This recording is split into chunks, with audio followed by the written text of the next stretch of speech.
um hipódromo. Quando os ostrogodos tomaram Roma, Constantinopla permaneceu como a principal guardiã da civilização cristã, a capital do novo Império Bizantino. Mas desde o começo, isso criou uma desagradável mistura de crença pagã e ritual cristão. O imperador era um político muito hábil em tornar o cristianismo aprazível às massas. Esta coluna milenar sustentou no passado uma estátua do imperador Constantino no topo. A estátua tinha sobre a cabeça o símbolo do sol e segurava na mão um globo que, segundo afirmavam, continha um fragmento da cruz de Cristo. O imperador também era retratado como o deus pagão Apolo, símbolos cristãos e pagãos juntos. Constantino queria agradar a todos. É chamada a coluna de Aros hoje, devido aos aros de ferro em sua volta.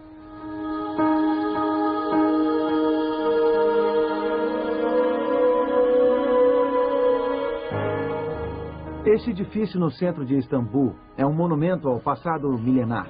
Recentemente tem sido usado como mesquita e podemos ver os minaretes característicos nos 4 cantos.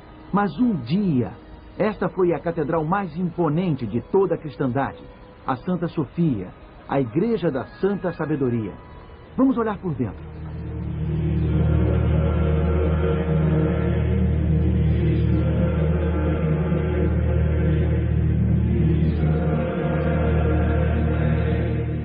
Justiniano, o mais poderoso imperador bizantino, construiu esta casa de adoração. Ele criou um dos maiores espaços do mundo a ser ocupado por uma única catedral. Ela parece suspensa no céu.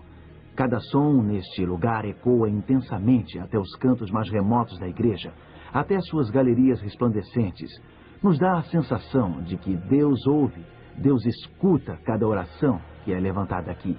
E a imensidão desta grande catedral sugere um Deus do céu e da terra infinito e ilimitado. A Santa Sofia foi uma eloquente declaração de fé, mas foi apenas uma das declarações que Justiniano e outros imperadores vieram a fazer.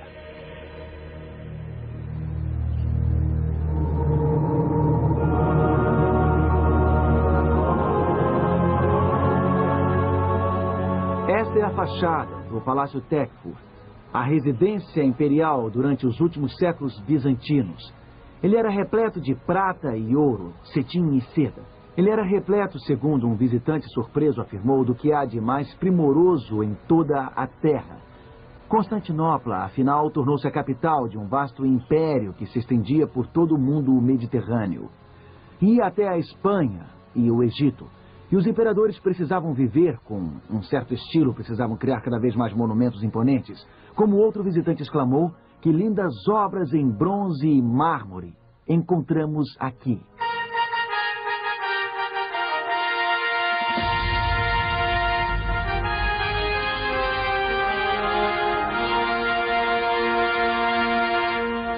Aqui é onde ficava o hipódromo, um imenso estádio para corridas de carruagens, construído para competir com o Coliseu de Roma. Os cidadãos de Constantinopla lotavam este local para assistir seus heróis competirem. Cada carruagem era apadrinhada por um certo grupo, e esses grupos viravam facções e, posteriormente, milícias.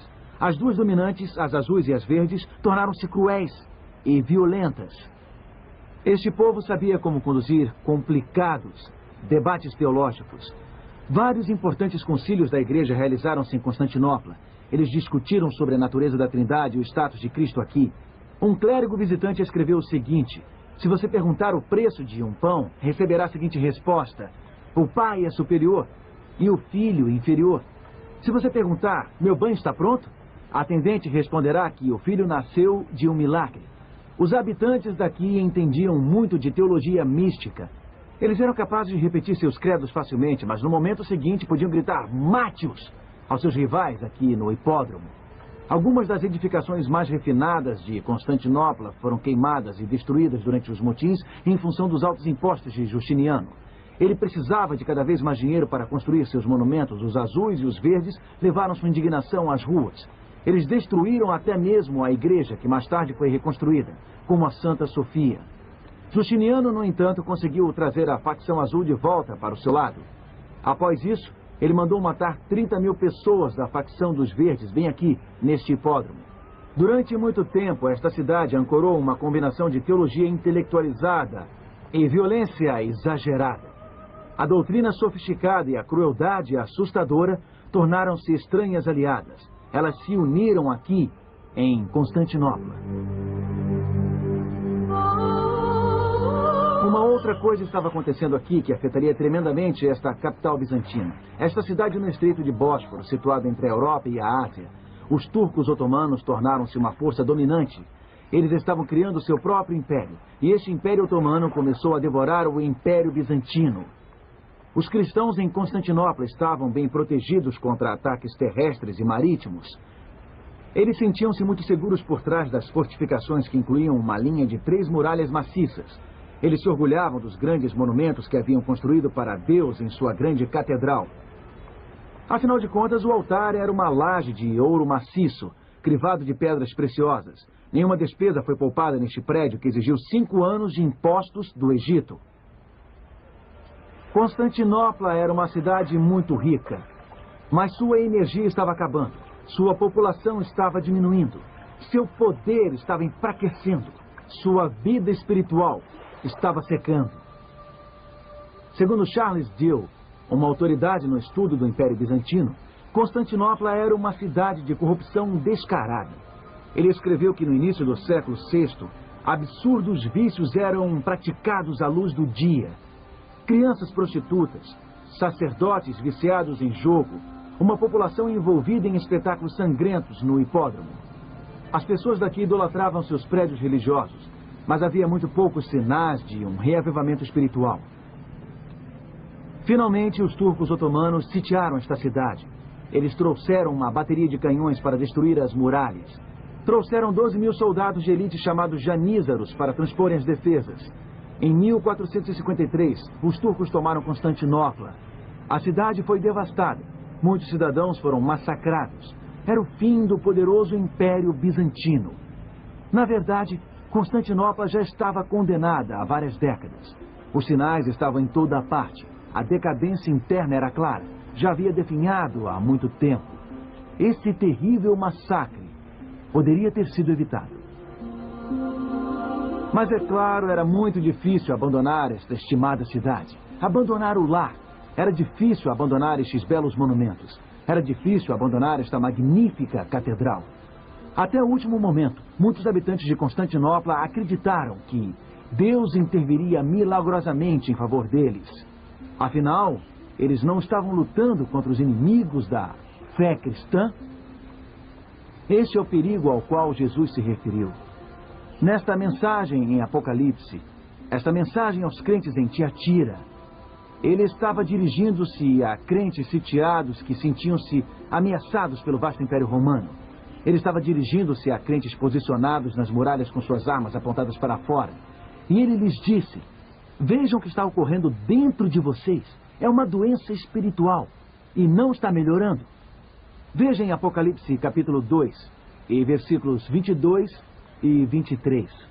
Lembre-se de que Jesus está usando a figura de Jezabel, a rainha corrupta que levou o antigo Israel à idolatria. E é isto que ele diz: eis que há prostro de cama, bem como em grande tribulação os que com ela adulteram, caso não se arrependam das obras que ela incita. Matarei os seus filhos e todas as igrejas conhecerão que eu sou aquele que sonda mentes e corações.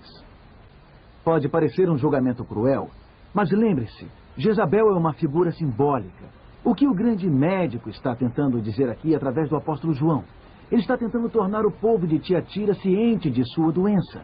O problema não é um simples resfriado. O problema não é uma simples gripe que passará em alguns dias. É um equivalente espiritual a um câncer. É uma decadência espiritual. A imoralidade corria irrestrita nesse grupo. E isso resultaria em uma grande tribulação. Resultaria em morte. Então Cristo simbolicamente prostra Jezabel de cama. Ele está dizendo: veja, esta é uma doença perigosa. Você não pode aceitá-la. Você não pode conviver com ela. Você tem que lutar contra a doença. Jesus continua a falar sobre isso em Apocalipse capítulo 2 e versículos 25 e 26. Então somente conservai o que tendes, até que eu venha. Ao vencedor que guardar até o fim as minhas obras, eu lhe darei autoridade sobre as nações.